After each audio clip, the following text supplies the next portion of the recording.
चलिए आज जो हम लोग डिस्कस करेंगे पोइट्री सेक्शन का पूरा ऑब्जेक्टिव कर लेंगे, ठीक है। इनसे पहले जो मैं प्रोज सेक्शन का कराया वो अगर नहीं देखे हैं तो वो भी आप देख लीजिए और देखिएगा। अगर आप इनका ऑब्जेक्टिव पूरा कर लेते हैं तो कोई भी गेस्ट पेपर हो या एग्ज़ाम हो आपको इसी में से पूछा जाएगा, पोइट्री में से कहीं से भी नहीं पूछा जाएगा, इसलिए गौर से सुने और देखें ज़रूर, ठीक है। चलिए पहला चैप्टर है sweetest love I do not go और यहाँ पर पहला क्वेश्चन है कि that thou lovest me as thou sayest is from. कहता है कि जैसा तुम कहती हो वैसा मुझसे प्यार करती हो, ये लाइन कहाँ से लिया गया है। तो सीधी सी बात है, ये line sweetest love I do not गो से लिया गया है। तो ऑप्शन नंबर 4 इसका यानी डी नंबर इसका बिल्कुल करेक्ट होगा, ठीक है। देखो यहाँ पर जो दाव है, दाव का मतलब होता है तुम, ठीक है। इन बातों को ध्यान रखना है। चलिए अगला क्वेश्चन है John done was the पीनियर of. पीनियर का मतलब क्या होता है, इसको बहुत लोग पैनियर भी पढ़ता है। पैनियर मतलब होता है अगुआ। क्या होता है, अगुआ। अगुआ का मतलब होता है आगे आगे चलने वाला, ठीक है, अपनी भाषा में। तो सीधी सी बात ध्यान रखना है कि मेटाफिजिकल एज जब चला था उनका सबसे पहला जो पोएट थे मेटाफिजिकल में वो यही थे, इसीलिए इनको पेनियर कहा गया है ना। तो किनका पेनियर थे, तो मेटाफिजिकल एज के पेनियर थे, ठीक है। अगला क्वेश्चन है कि John done has retain the poem. John Donne जो था कौन सा कविता लिखा था, तो sweetest love I do not गो लिखा था। The poet in sweetest love I do not go is dash is beloved. कहते हैं sweetest love I do not गो में जो कवि थे वो अपने बिलव्ड से, बिलव्ड का मतलब होता है महबूबा, अपने महबूबा से क्या थे, तो सैड थे। बिल्कुल कैसा थे, सैड थे। वो भी जाना नहीं चाहते थे, लेकिन कम वक्त ही ऐसा था कि हालात बदल दिया, ठीक है। अगला क्वेश्चन है कि John Donne is going to dash leaving his wife behind. कहते हैं जॉन डन जा रहे हैं अपने पत्नी को छोड़ कर के पीछे। कहाँ जा रहे हैं, तो डैश जा रहे हैं। तो ध्यान रखिएगा जर्मनी जा रहे हैं, ठीक है, यात्रा पे जा रहे हैं जर्मनी, ठीक है। अगला क्वेश्चन देखिए, अगला क्वेश्चन है John done thinks that dash is certain. John Donne सोचते हैं कि एक चीज़ सर्टेन, सर्टेन मतलब होता है निश्चित है, ठीक है। तो निश्चित का मतलब क्या होता है, ध्यान रखना कि डेथ जो है ना हर एक आदमी को आएगा ही आएगा, ये कन्फर्म है, ठीक है। तो डेथ निश्चित है। John Donne wants to go away because the is not tired of dash. देखो कहते हैं जॉन डन जाना चाहते हैं इसलिए नहीं कि वो थक चुके हैं अपने किन से, माँ से, पापा से, बिलव्ड से या सिस्टर से। तो ध्यान रखिएगा इसमें किसी की चर्चा नहीं है, सिर्फ बिलव्ड की चर्चा है इस कविता में, ठीक है ना। अब बिलव्ड का मतलब क्या होता है, महबूबा या प्रियसी, प्रियतम, जो कहिए आप, ठीक है। अगला क्वेश्चन है कि the poet John Donne is better than the. John Donne जो था, जॉन डन जो है कवि वो अच्छे हैं किन से, तो सन से, ठीक है। सन से इस कविता में जॉन डन खुद का कंपेयर किया है, ठीक है। कहा है कि सन से भी ज़्यादा तेज़ रफ्तार में मैं आपके पास लौट के आ जाऊंगा, चिंता ना करो। अगला क्वेश्चन है कि John done feels that dash is very hopeless. John Donne महसूस करते हैं कि डैश इज़ वेरी होपलेस। कौन होपलेस होता है, तो मैन। यहाँ पर तो एक चीज़ ध्यान रखना, एनिमल सबका तो चर्चा है ही नहीं, बर्ड गोट सबका, तो इस कविता में सिर्फ मैन का है। मैन बहुत होपलेस है, आशाहीन है, मतलब किन्हीं पे जल्दी फेथ ही नहीं होता है कि लौट के आएंगे कि नहीं आएंगे, ठीक है। चलिए 10 नंबर क्वेश्चन कहता है कि dash has described as a metaphysical poet. किनको मेटाफिजिकल पोएट के रूप में डिस्क्राइब का मतलब होता है व्यक्त किया गया है, तो जॉन डन को। Dash wants to gladly accept death. कौन खुशी खुशी डेथ को एक्सेप्ट करता है, तो जॉन डन, ठीक है। John Donne had seen the sun setting. Jordan जो है वो सन को बैठे हुए मतलब जॉर्डन हैड सीन होगा, हैड सीन होना चाहिए, यहाँ सीट लिखा है। द सन सिटिंग, कल जो था सन गया था, आज देखो तुम्हारे सामने बैठा हुआ है। ठीक है, तो यहाँ पर यस्टरडे होगा। अगला question, the line nor in the hope the world can show a fitter love for me. ठीक है, इसका मतलब हुआ कि ना ही मैं इसके आशा में जा रहा हूँ कि दुनिया तुमसे ज़्यादा प्यार मुझे देगी या दिखाएगी। ठीक है, तो ये लाइन कहाँ का है, तो सूरज भाई नोटबुक का है। Jordan is a dash poet, Jordan कौन सा पोएट थे, तो मेटाफिजिकल पोएट थे। ठीक है, इन बातों को ध्यान रखते हुए आगे बढ़ना है। आगे बढ़ने के लिए आपको धीरे धीरे slide slide slide slide slide slide slide चलिए चलिए चलिए चलिए चलिए चलिए चलिए हाँ चलिए। Donne studied dash and read dash, John जो था वो पढ़ा था, है ना, लॉ, और पढ़ा था क्या, लॉज एंड थियोलॉजी। ठीक है, यस, धर्म ग्रंथ भी काफ़ी ज़्यादा पढ़े थे। But believe that I shall make a speedier journey since I take, यहाँ पर होना चाहिए था, तो स्पीडियर जर्नी तक दिया गया है। कहता है कि लेकिन मुझ पे विश्वास करो कि मैं बहुत अच्छा जर्नी, स्पीडियर जर्नी, सूर्य से भी मजबूत बनाऊंगा। ठीक है ना, हाँ, तो ये लाइन कहाँ से लिया गया है, तो स्वीटेस्ट भाई नोट को से लिया गया है। ठीक है, समझने का प्रयास करें ऑब्जेक्टिव को, क्लियर है। अगला क्वेश्चन पे चलिए। अगला क्वेश्चन है सॉन्ग ऑफ माई सेल्फ का। कह रहा है कि the line I now 37 years old, कहते हैं कि ये जो लाइन है, क्या कौन सा लाइन, कि मैं अभी 37 वर्ष का हूँ। इन परफेक्ट हेल्थ बिगेन, और मेरा जो हेल्थ है वो अभी भी परफेक्ट है, मतलब परफेक्ट है, शुरुआती ही है। हैज़ बीन टेकन फ्रॉम, ये लाइन कहाँ से लिया गया है, तो ध्यान रखिएगा, सॉन्ग ऑफ माई सेल्फ से लिया गया है। 37 ईयर्स की बात किस में किया गया है, तो सॉन्ग ऑफ माई सेल्फ में। ठीक है, इन बातों को ध्यान रखना है। चलिए, Walt Whitman has written the poem, Walt Whitman कौन सा कविता लिखा है, तो ध्यान रखिएगा, सॉन्ग ऑफ माई सेल्फ लिखा है। Walt Whitman is dash years old, कितने वर्ष के हैं वाल्ट विटमैन, तो 37 वर्ष के हैं। इस कविता में 37 वर्ष की बात की जा रही है, और इसकी अगर एज की बात करें तो वो इनके जन्म और मृत्यु पर डिपेंड करता है कि कब जन्म लिया और कब मृत्यु हुआ इनका। ठीक है, 4 नंबर कहता है hoping to cease not till death is a line from, कहते हैं कि आशा करता हूँ कि मैं मतलब अंतिम क्षण तक डेथ नहीं करूँगा, नहीं मरूँगा। ये लाइन कहाँ से लिया गया है, तो सॉन्ग ऑफ माई सेल्फ से लिया गया है। बी ऑप्शन इसका करेक्ट होगा। ठीक है, चलिए अगला क्वेश्चन नंबर 5 पे चलिए।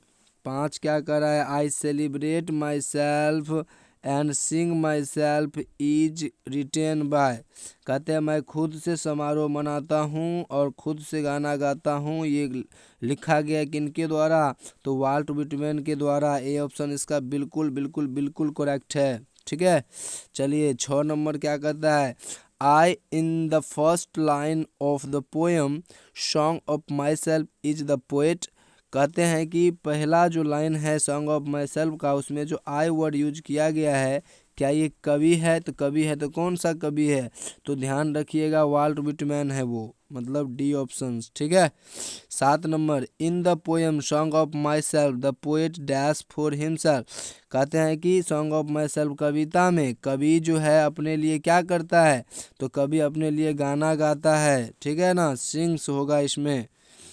अगला चलिए 8 number, and what I assume you shall assume is taken from the, कहता है कि जो मैं मानता हूँ वो आप भी मानते होंगे। ये लाइन कहाँ से लिया गया है, तो सॉन्ग ऑफ माई सेल्फ से लिया गया है। जो कविता पढ़ा है इसका मतलब पूरा कर लोगे, उसको समझ में आ जाएगा, जो नहीं किया उन्हें भी आ जाएगा, टेंशन ना लो। चलो 9 number, I harbour for good और बैड रिटेन बाय, कहते हैं मैं दोनों में विश्वास करता हूँ, गुड में भी और बैड में भी। हर्बर मतलब विश्वास करना, बिलीविंग, ठीक है। तो ये लाइन कहाँ से लिया गया है, कौन लिखा है, तो वाल्ट विटमैन और सॉन्ग ऑफ माई सेल्फ से लिया गया है, ठीक है। 10 नंबर कह रहा है कि works include leaves of grass and drum taps.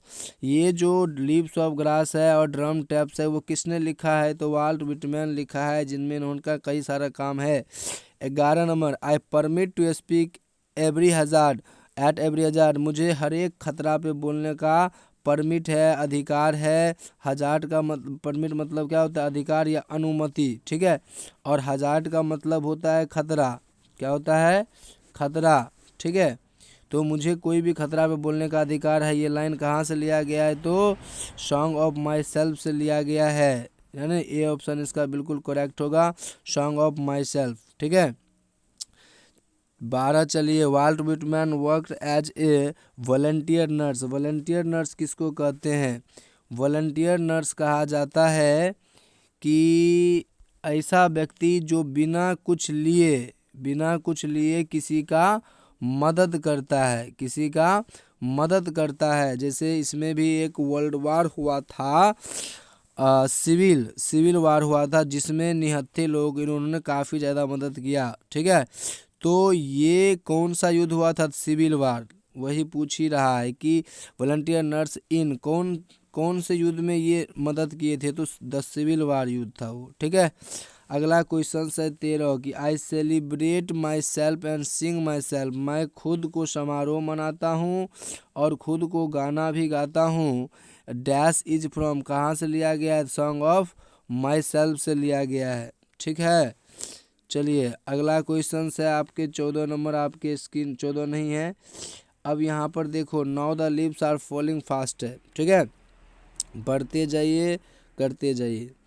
1 number, and the nightingale is dumb and dash will not come. देखिए ये लाइनें लिया गया, कहता है कि and the nightingale is dumb and angel will not come. यहाँ क्या होगा, एंजल, ठीक है। कहते हैं यहाँ बुलबुल भी चहकना बंद कर दिया है, गूंगा हो चुका है, और नाइटिंगल भी अब एंजल भी बचाने के लिए नहीं आएगा, इसीलिए ऑप्शन नंबर बिल्कुल सी सही है। एंजल मतलब होता है देवदूत, ठीक है। 2 number, nurses to the graves are gone is from. ये जो नर्स है वो कब्र की ओर जा रहा है, ठीक है। तो ये कहाँ से लिया गया है, तो ये now the leaves are falling fast से लिया गया है, ठीक है।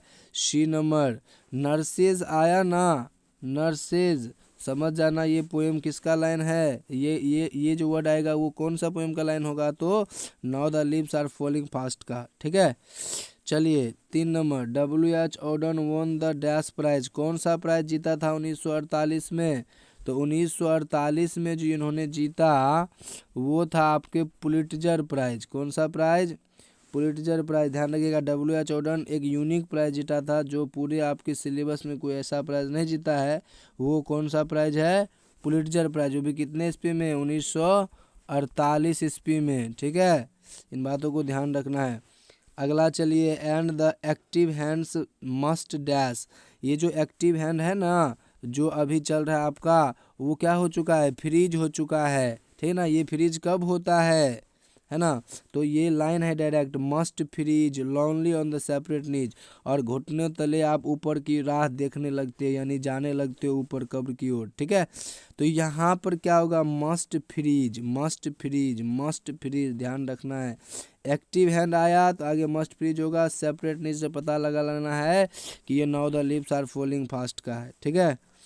अगला चलिए, WH Auden has written the poem. WH Auden कौन सा पोएम लिखा है, तो WH ऑर्डन लिखा है आपको ये कहाँ गया, WH Auden written the poem, ये तो ऑप्शन ही गलत दिया गया है। तो इसमें इसमें कविता का नाम ऑप्शन होना चाहिए था, तो आंसर भी दे दिया और ये वाला दे दिया, ठीक है।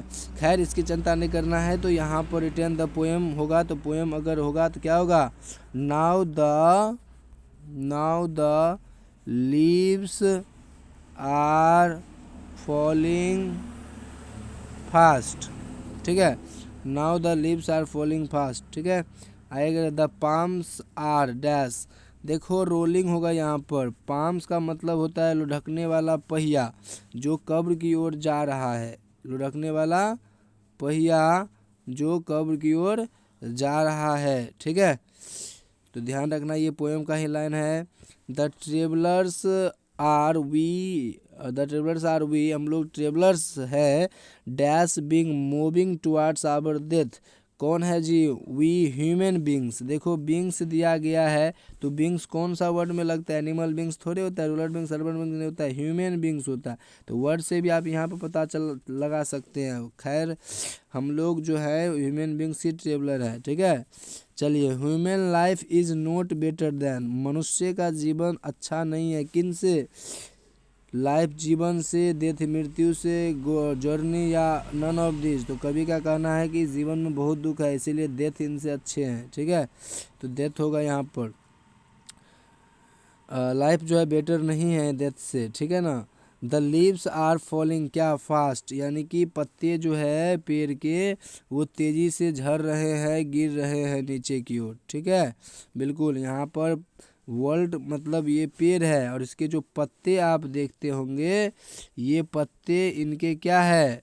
ये पत्ते जो है इनके मनुष्य हैं। ठीक है, कंपैरिजन किया गया है। आगे चलिए, trees sad there leaves, trees जो है अपने लीव्स को, अपने पत्ते को अपने अंदर से दूर करता है। वो कौन सा मौसम है?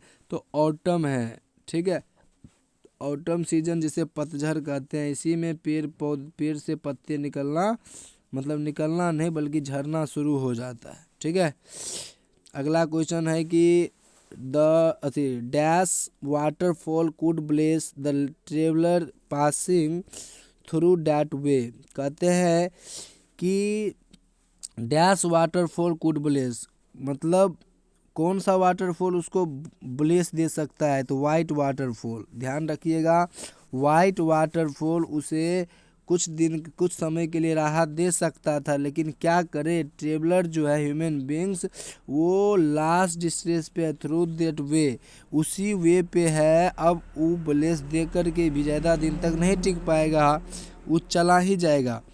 इसीलिए यहाँ पर क्या हो जाएगा? White waterfall. ये कविता का ही लाइन है। ठीक है ना। चलिए आगे चलिए। 13, the falling of dash refer to the speedy arrived of death. कहते हैं कि कौन चीज़ का फॉलिंग मतलब कौन चीज़ का गिरना, ये बताता है कि हम लोगों का जो डेथ है वो काफ़ी जल्दी से हो रहा है। तो द फॉलिंग ऑफ लीव्स, पत्ते गिरना पेड़ से ही, ये बता रहा है कि हम लोगों की जो डेथ है वो काफ़ी नज़दीक है, मतलब जल्दी से हो रहा है। 14 नंबर देखिए, the dash of death are the whispering neighbours, यानी कि डेथ का डैश है कौन? Whispering neighbour. विस्परिंग नाइबर का मतलब होता है यमराज। क्या होता है? यमराज। तो मैसेंजर है वो डेथ का, वो मैसेज देता है, भाई साहब आपकी उर्दा हो गई, चलिए अब ऊपर गॉड के पास रहिएगा। 15 नंबर चलिए, whispering neighbours left and right is a line from poem. मतलब ये जो विस्परिंग नाइबर है वो आपके इर्द गिर्द है, मतलब इधर उधर है। ये लाइन कहाँ से लिया गया? जब ये विस्परिंग नाइबर आए, पलक अस आए, रोल्स आए, रोलिंग आए, नाउ आए, लिप्स आए, तो समझ जाना ये now the lips are falling fast का है। ठीक है, आगे चलिए।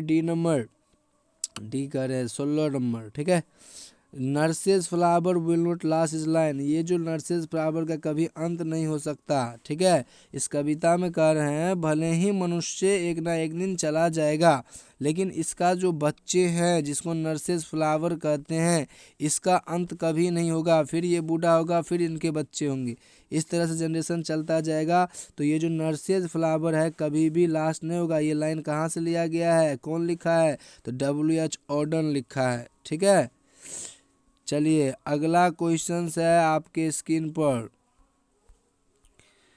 बने रहिए इस वीडियो के साथ। अकछना नहीं, अकछना मना है क्योंकि एग्जाम आपके सामने है। 17, leaves of grass is collection. Leaves of grass किसने लिखा? तो इसमें दिया W.H. ऑर्डन, गधा है। लीव्स ऑफ ग्रास लिखा है आपको वाल्ट विटमैन लिखा है। इनसे पहले कविता में इसकी चर्चा किया गया था। ठीक है, आपको टेंशन नहीं लेना है, गेस पेपर है, कुछ भी बोल सकता है।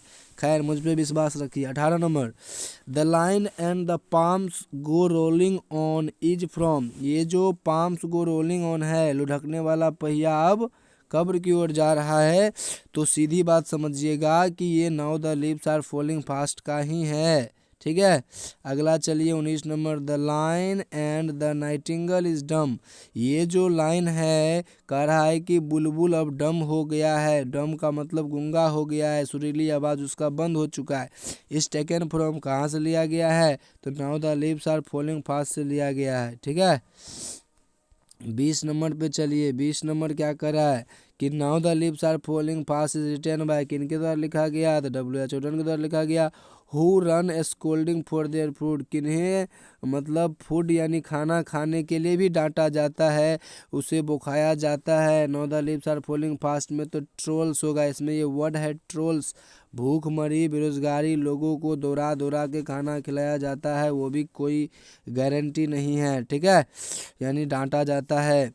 Now the leaves are falling fast talks about, किसके बारे में बात करता है, डैश ऑफ ह्यूमन लाइफ, है ना, फ्रस्ट्रेशन। फ्रस्ट्रेशन मतलब क्या होता है, तनाव। ठीक है, 28 पे चलिए। 28 क्या कर रहा है, 28 कर रहा है कि who is dumb in the leaves of falling fast, कौन जो है वो डम है। डम मतलब गूंगा है, डम मतलब गूंगा है। कौन है गूंगा जी, तो ध्यान रखिएगा, गूंगा है आपके नाइटिंगल भी डम हो चुका है, तो यहाँ पे नाइटिंगल होगा। ठीक है ना, नाइटिंगल मतलब बुलबुल।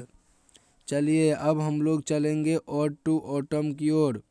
और टू ऑटम क्या कर रहा है, और टू ऑटम कह रहा है कि dash died of tuberculosis at the age of 26, 26 की उम्र में टीबी के कारण किनका देहांत हो गया था। टीबी एक बीमारी है, ट्यूबरकुलोसिस। ठीक है, तो जॉन किट्स का। ठीक है, John Keats has written the poem, कौन सा कविता लिखा है जॉन किट्स, तो और टू ऑटम लिखा है, बी ऑप्शन इसका करेक्ट होगा। ठीक है, autumn is a season of मीलो। मीलो मतलब होता है लदा हुआ। ऑटम जो होता है वो कौन चीज़ का सीज़न होता है, तो मीलो फ्रूटफुलनेस का, फल से लदा हुआ का मौसम होता है वो। ठीक है, अगला चलिए 4 number, autumn starts with the departure of the dash season. Autumn की शुरुआत होती है, डिपार्चर मतलब जाने लगता है, कौन, तो डैश जाने लगता है, डैश सीजन, तो कौन सा सीजन, तो ध्यान रखिएगा समर सीजन जब जाता है, इसका अंत होने लगता है, तो ऑटम स्टार्ट्स होने लगता है। ठीक है, अगला चलिए 5 नंबर। 5 कहता है कि dash was a great lover of nature, प्रकृति का पुजारी कहिए या प्रकृति का प्रेमी कहिए, तो कौन था, तो जॉन किट्स था, है ना, इसी को रोमांटिक कवि भी कहा जाता है, ध्यान रखिएगा।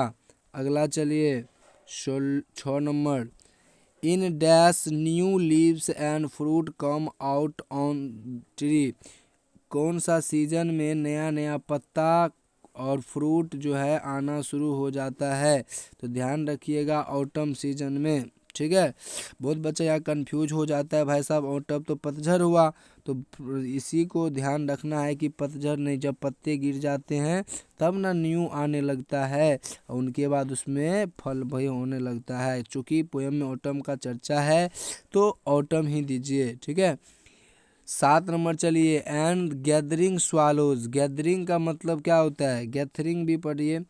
गैदरिंग स्वालोज का मतलब होता है इकट्ठा होना, किसका, स्वालोज का। स्वालोज एक पक्षी का नाम है, बड़ा ही सुंदर पक्षी होता है स्वालोज। ठीक है, तो बड़ा ही सुंदर पक्षी होता है, कौन होता है सुंदर पक्षी, स्वालोज होता है। ठीक है, तो ध्यान रखना इन बातों को। उनके बाद कहाँ है, तो Twitter in the sky. Twitter मतलब क्या होता है, मतलब ऊपर में चहक रहा है। ठीक है ना, कहाँ से लिया गया, और टू ऑटम से लिया गया है। सीजन ऑफ मिस्ट एंड मेलो फ्रूटफुलनेस रिटर्न बाय, ये जो कोहरे का सीजन है और फल से लदा हुआ है, ये लाइन कहाँ से लिया गया है, तो फल फ्रूट इन सब का चर्चा किस में किया गया है, स्वालोज, क्रिकेट्स, है ना, ये सब का चर्चा आपको टू ऑटम में किया गया है, जिनका लेखक कौन है, जॉन कीट्स है। तो ये किनके द्वारा लिखा गया है, तो जॉन कीट्स के द्वारा लिखा गया है। ठीक है, चलिए नेक्स्ट क्वेश्चंस आपके स्क्रीन पर अकचना मना है। ठीक है, चलो लेमिया एंड हाइपेरियन किसने लिखा, मैंने ये बात अलग से भी नोट्स दिया था, उसमें बताया था Lamia and Hyperion John Keats ने लिखा है। ठीक है, अगला चलिए, where are the songs of spring, कहता है कि बताओ इस ऑटम सीजन में स्प्रिंग वाला सॉन्ग कहाँ है जी। ठीक है, अगर तुम ऑटम को अच्छा बता रहे हो तो फिर ये टू ऑटम की बात की जा रही है, where the songs of spring, यानी कि वसंत की जो गाने हैं वो कहाँ है। ठीक है, और टू ऑटम इज क्या है, और टू ऑटम एक क्या है, एक ओड है। ठीक है ना, ओड एक कविता का ही एक पार्ट है, टाइप है कह सकते हैं आप। ठीक है ना, चलिए अगला क्वेश्चन, चलिए दाव क्या कहता है, watchest the last oozing hours by hours, कहता है कि तुम्हें देखता रहा लास्ट तक, जब तक कि एप्पल का मतलब एप्पल का जो है अंतिम वाला जूस जब तक नहीं निकल गया तब तक मैं देखता रह गया, मतलब आवर्स बाय आवर्स, घंटों दर घंटे तुम्हें देखता रहा। ये बात कहाँ से लिया गया है, तो और टू ऑटम से लिया गया है, सी ऑप्शन इसका बिल्कुल करेक्ट होगा।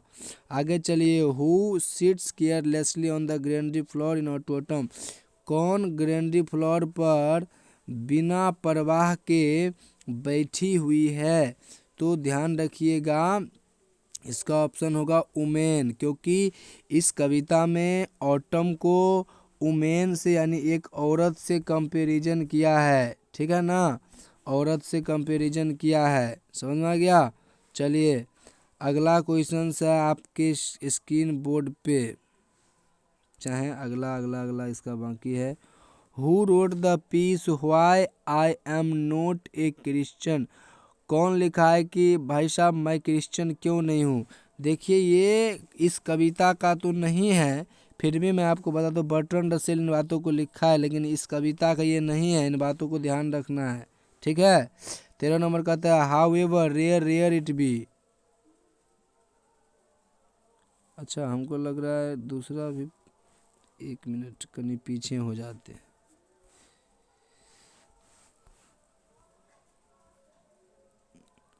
John Keats autumn stars departure, ठीक है तो है।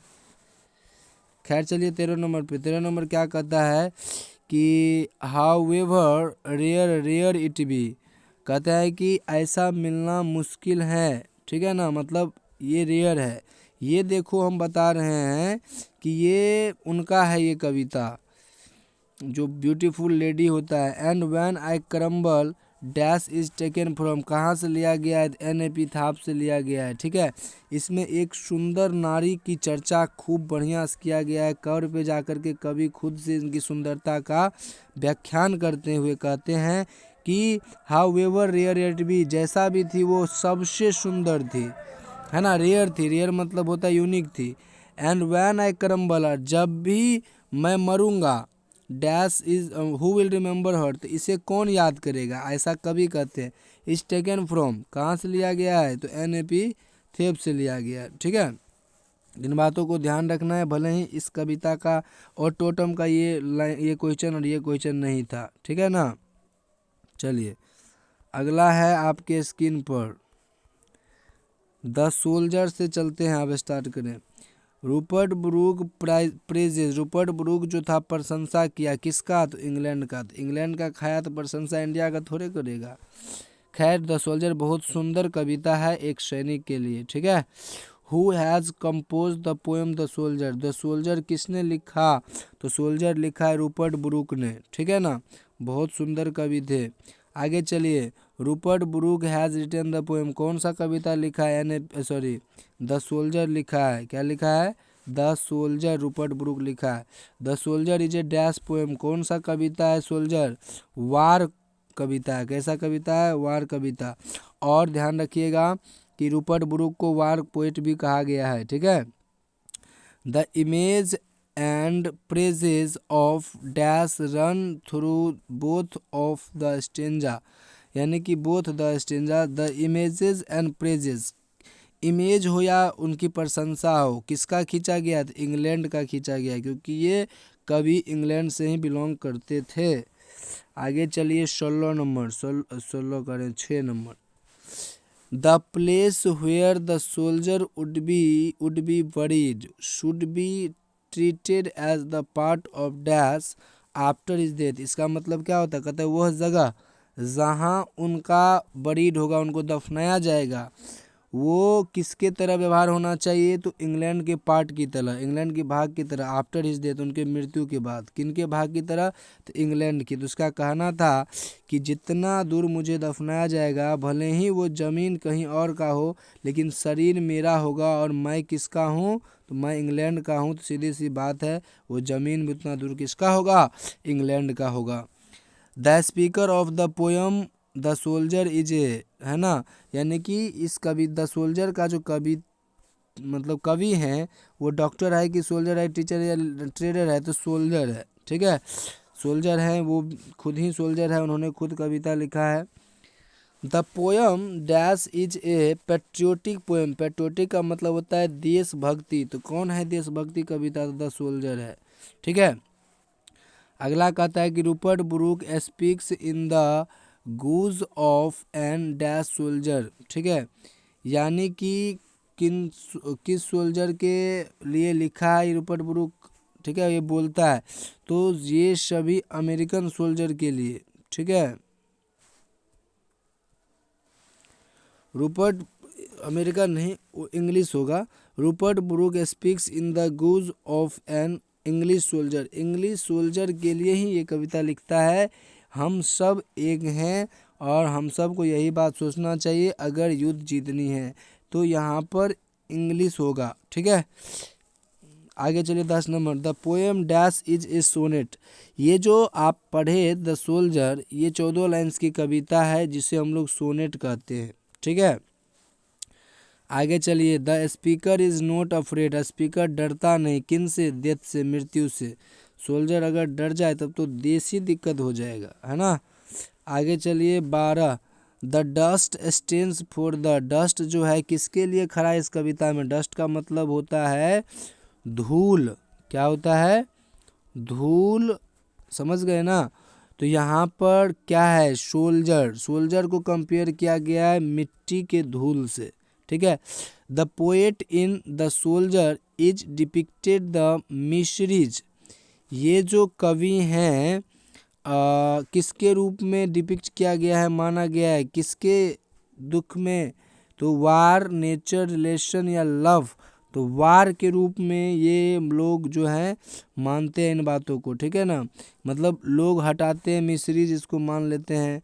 The poet in the soldier depicted the miseries of, किसके मिसरीज को, किसके दुख को व्याख्यान करते हैं, तो वार के दुख को व्याख्यान करते हैं, ठीक है। आगे कहता है कि a sonnet is a poem of dash line, कितने लाइन का होता है सोनेट, तो 14 लाइन्स का, मैंने अभी ये डिस्कस किया था, ठीक है। अगला है कि इट आई शुड डाई, अगर, इफ नहीं होगा, इट नहीं, इफ होगा, अगर मैं मर जाता हूँ, थिंक ओनली, तो मेरे बारे में बस इतना सोचो कि दिस माई मी, मतलब ये जो मेरा था इस टेकन फ्रॉम, कहाँ से लिया गया, अगर मैं मर जाता हूँ तो उतना दूर का ज़मीन किसका होगा, मेरा होगा, ठीक है। तो यहाँ भी देखो डाई का प्रयोग किया गया, आपको अक्सर लोगों को इसमें कंफ्यूज होगा कि स्यूटस लवाई नोट को कहा है, उसमें भी डाई का चर्चा किया गया, ऐसा बात नहीं है, आप लोग ठीक से देखिए, यहाँ पे आपको अंतर मिलेंगे, ठीक है। तो कहाँ से लिया गया है, द सोल्जर से लिया गया है, इन बातों को ध्यान रखना है, ठीक है। चलिए अगला क्वेश्चन पे चलिए, अगला क्वेश्चन है कि a pulse in the eternal mind, मतलब एक ऐसा चीज़ जो आपके माइंड में हर हमेशा चलता रहता है। No less is written by, किन के द्वारा लिखा गया है, रूपर्ट ब्रूक के द्वारा लिखा गया है, ठीक है।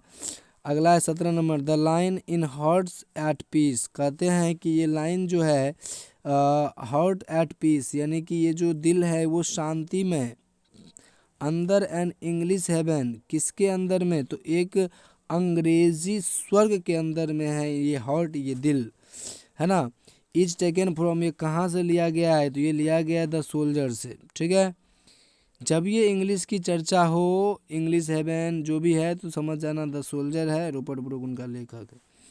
Rupert Brooke is remembered as, Rupert Brooke को याद किया जाता है कैसे, तो वार कवि के लिए याद किया जाता है उन्हें, ठीक है। आगे चलिए 19 number, her sights and sounds dreams happy as her day is taken from, उनकी जो दृश्य हैं, उनकी जो आवाज़ें हैं वो बिल्कुल हैप्पी है, dreams happy as her day, जैसा उनका दिन में सपना दिखता है वैसे खुशी खुशी है, ठीक है ना। ये कहाँ से लिया गया है, तो द सोल्जर से लिया गया है, ठीक है ना। The soldier is a poem, the soldier is the poem, soldier एक कविता है, द सोल्जर जो है वो क्या है, फ्रेंच है, इंग्लिश है, स्पेनिश है, क्या है, तो इंग्लिश है, इंग्लिश से अंग्रेजी कवि है, ठीक है ना। चलिए सोल्जर भी अंग्रेजी है। आगे चलिए, T S Eliot has written the poem, T S Eliot कौन सा कविता को लिखा है जी, तो टी एस एलियट लिखा है Macavity the mystery cat. Dash is master of criminal, कौन मास्टर ऑफ क्रिमिनल है, तो मैकेविटी है, मैकेविटी इज कॉल्ड, मैकेविटी को क्या कहा जाता है, तो हिडन पाँव कहा जाता है, छिपा हुआ बिल्ली, ठीक है, छिपा हुआ पाँव कहा जाता है। Macavity moves like a, Macavity किसके तरह मूव करता है, तो स्नेक की तरह, ठीक है। इन बातों को ध्यान रखना है, ठीक है ना। चलिए अगला क्वेश्चन है कि the poet compares Macavity to, Macavity को किनसे कंपेयर किया है, तो नेपोलियन से किया है, किनसे किया है, नेपोलियन बोनापार्ट का आप नाम सुने होंगे, बहुत बड़ा क्रिमिनल थे वो, ठीक है ना। तो नेपोलियन से मैकेविटी का चर्चा मतलब कंपेयर यानी कि तुलना की गई है। Macavity is the settlement of bafflement होगा यहाँ पर, बेफलमेंट ऑफ डैश, तो क्या होगा इसमें, स्कॉटलैंड यार्ड होगा, स्कॉटलैंड यार्ड होगा, स्कॉटलैंड यार्ड होता है पुलिस का मुख्यालय इंग्लैंड में, ठीक है ना। 7 number, dash is tall and thin, कौन लंबा और पतला है, तो मैकेविटी, ठीक है। मैकेविटी जे क्या, मैकेविटी एक क्या है, कैट है। Mungojerrie and kettle bone are also cats, Mungojerrie kettle bone भी एक बिल्ली है, ठीक है, बिल्ली से कंपेयर किया गया है। चलिए Macavity is an dash outlaw या क्रिमिनल या लूटर या डिप्लोमेट, क्या है इसमें, तो आउटलॉ है, वो कोई भी लॉ को पालन नहीं करता, आउटलॉ मतलब कानून से बाहर है। Macavity is full of, Macavity जो है एकदम भरा हुआ है, किन से, डिसाइडफुलनेस से, किन से, डिसाइडफुलनेस से या डिसीटफुलनेस से। Macavity disappears from the place of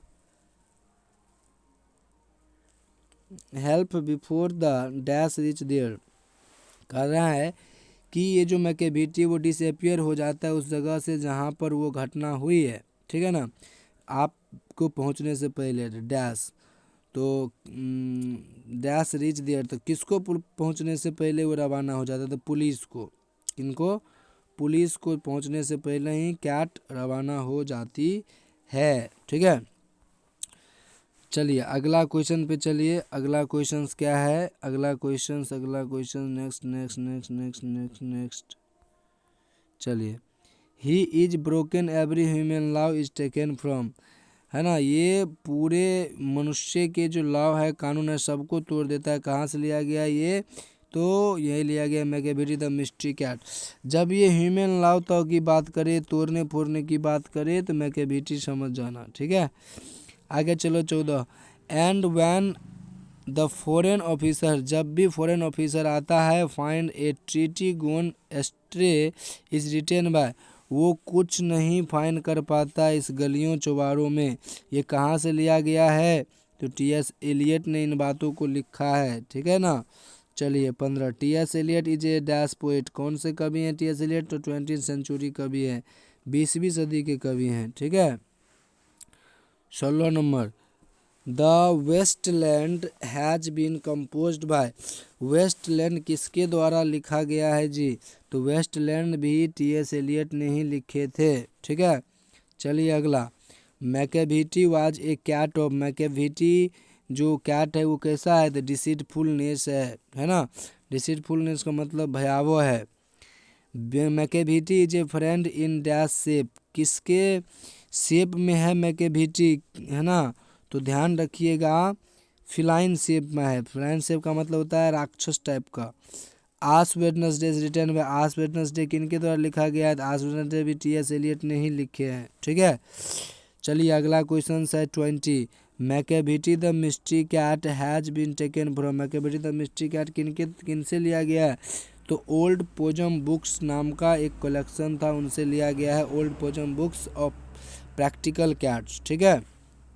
चलिए अगला, चलिए who finds Macavity lazy and half asleep.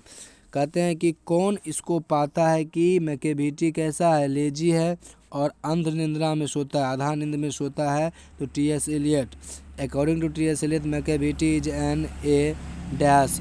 T.S.. Eliot के अनुसार मैकेविटी एक क्या है? तो मैकेविटी एक मास्टर क्रिमिनल है, ठीक है। चलिए fire him pay, fire him क्या कर रहा है? Who has compose the poem fire him. Fire him किसने लिखा? तो के.एन. दारूवाला, के.एन. दारूवाला, ठीक है। चलिए अगला क्वेश्चन क्या है? के.एन. दारूवाला रिसीव्ड साहित्य अकेडमी अवार्ड। इन्हें साहित्य अकेडमी अवार्ड भी मिला था, कितने ईस्वी में? तो 1984 ईस्वी में। इन बातों को ध्यान रखना है, ठीक है। चलिए K. N.. Daruwalla has retain the poem. कौन सा कविता लिखा है?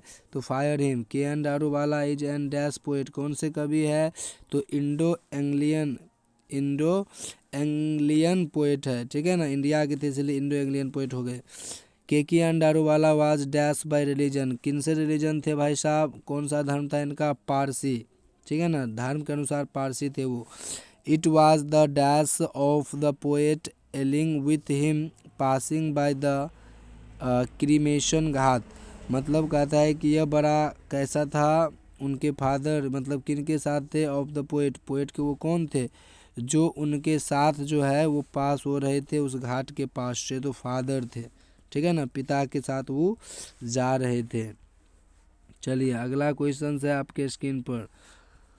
The dash forgets its deeds. कौन अपना कर्तव्य भूल गया है? Because some things it leaves the dead body half born. क्योंकि वो कुछ अधजली अवशेष छोड़ दिया है, ठीक है। तो ये कहाँ से लिया गया है? तो इसका ऑप्शन होगा फायर होगा, यहाँ पर 5 लिखा है, गलती लिखा है, FIRE होगा फायर, ठीक है ना। फायर अपना कर्तव्य भूल चुका है। 8 नंबर देखिए, कहता है कि the cremation of dead bodies in dash are somewhat different, ठीक है ना। यानी कि ये जो मरा हुआ बॉडी का जो क्रीमेशन करता है ये लोग, है ना, वो कुछ अलग तरीक़ों से करता है। वो कौन करता है? तो क्रिश्चियन लोग करता है, ठीक है। चलिए the speaker in fire him belongs to dash religion.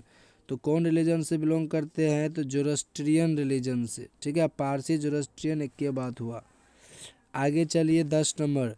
Dash swears to save fire. कौन कसम खाया कि हम फायर को बचाएंगे?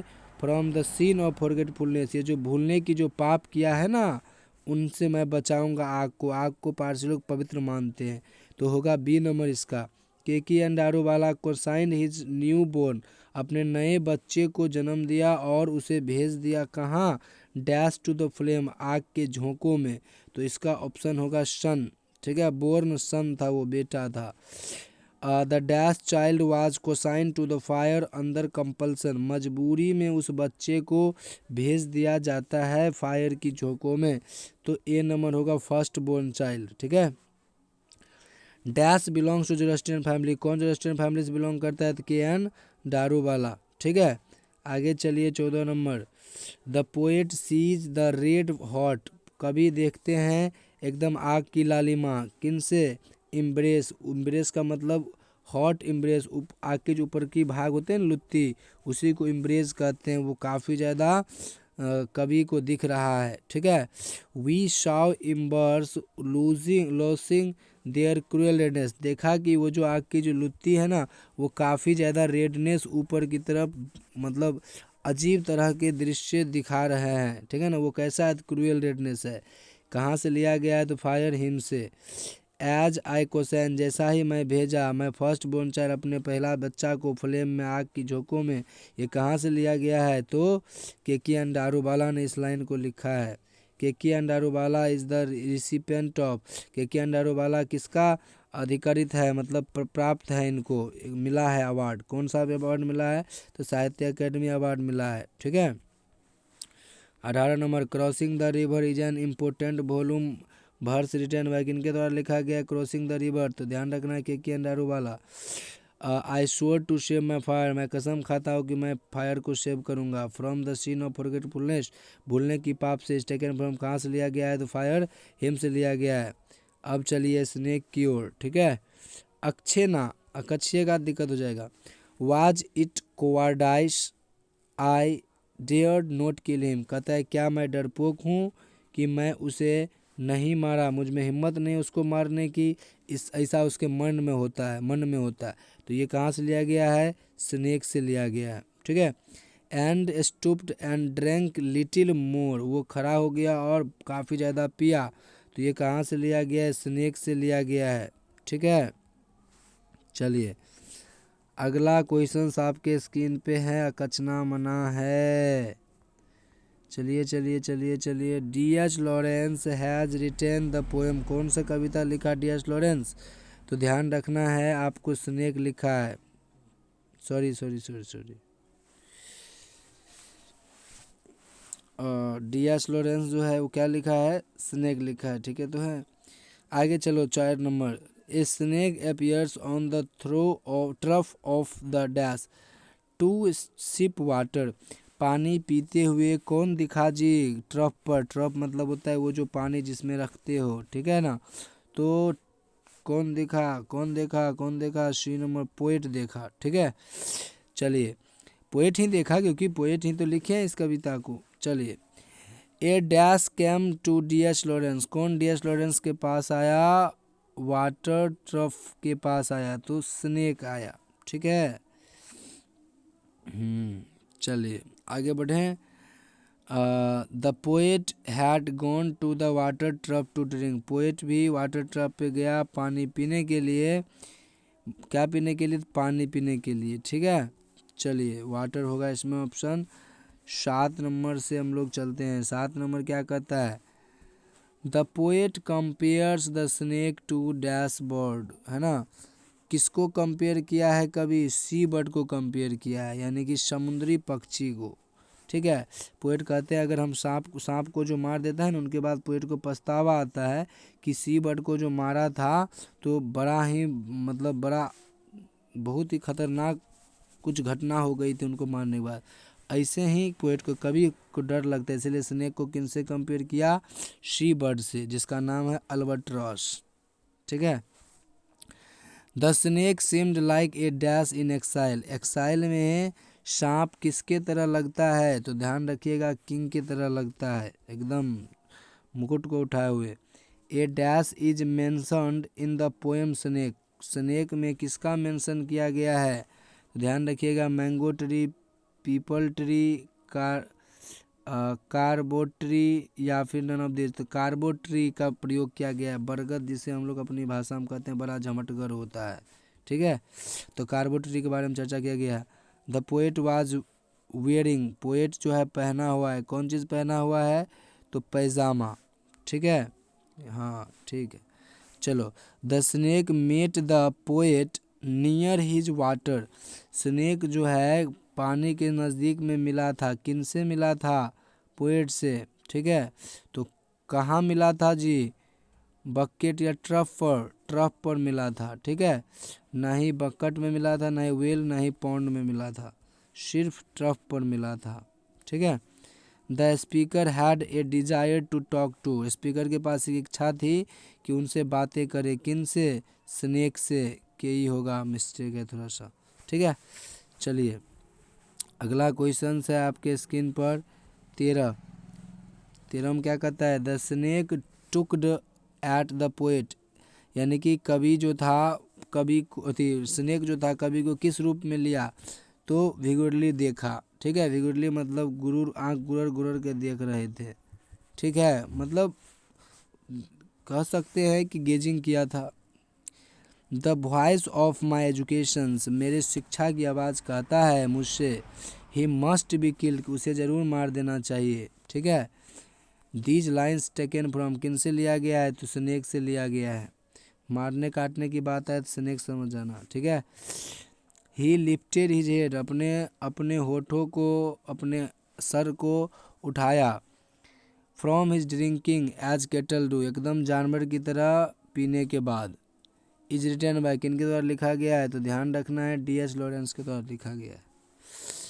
If you were not afraid, अगर तुम डरा नहीं हो, यू वुड किल हिम, तो उसे मार दो।